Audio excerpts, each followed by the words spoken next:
Hi friends, எல்லாருக்கும் வணக்கம். இன்னைக்கு டெய்லரிங் சொல்லி தர போகிறேன். பிகினர்ஸ் நீங்கள் ஏதாவது ஒரு வேலை செஞ்சு வாழ்க்கையில் முன்னேற ஆசைப்படுறீங்களா?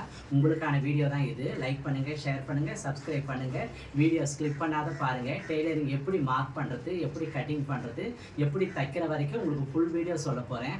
வாங்க வீடியோக்குள்ளே போகலாம். ஒரு ப்ளவுஸ் தைக்கணும்னா 3 விஷயங்களை ஃபாலோ பண்ணணும். அளவுகளை தான் பார்க்கணும். ஃபஸ்ட்டு அளவு பாடியிலேருந்து எடுப்பாங்க, இல்லை கரெக்டான அளவு ப்ளவுஸு கொண்டு வருவாங்க. அதை பேசிக் பண்ணி நீங்கள் தைக்கணும். 3வது ப்ளவுஸையே மேலே கிளாத்தில் போட்டு மார்க் பண்ணி தைப்பாங்க. இந்த 3 விஷயங்களை பண்ணுவாங்க. இப்போ நாம் கரெக்டான அளவு ப்ளவுஸ் கொடுப்பாங்க, அதில் அளவுகளை எப்படி எடுத்து தைக்கிறது தான் இந்த வீடியோவில் பார்க்க போகிறோம்.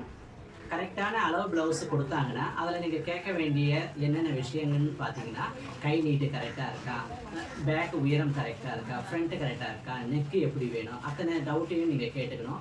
அவங்க சொல்லுவாங்க எல்லாமே எனக்கு கரெக்டாக இருக்குதுன்னு சொன்னாங்கன்னா அதே அளவுக்கு எப்படி அளவு எடுத்து தைக்கலான்னு பார்க்கலாம். ஒரு ப்ளவுஸ் வெட்டணும் தைக்கணும்னா 10 அளவுகள் தேவைப்படுது. அந்த 10 அளவுகள் என்னன்னு சொல்லிட்டு டிஸ்கிரிப்ஷன் பாக்ஸில் கொடுத்துருக்கேன், செக் பண்ணிக்கோங்க. இதை மாதிரி பயனுள்ள வீடியோஸ் உங்களுக்கு வேணும்னா நம்ம சேனலை சப்ஸ்கிரைப் பண்ணுங்கள். வீடியோஸை ஸ்கிப் பண்ணாத பாருங்கள். யாருக்கெல்லாம் தேவைப்படுதோ ஷேர் பண்ணி விடுங்க. அடுத்த வீடியோவில் சந்திப்போம். பாய்.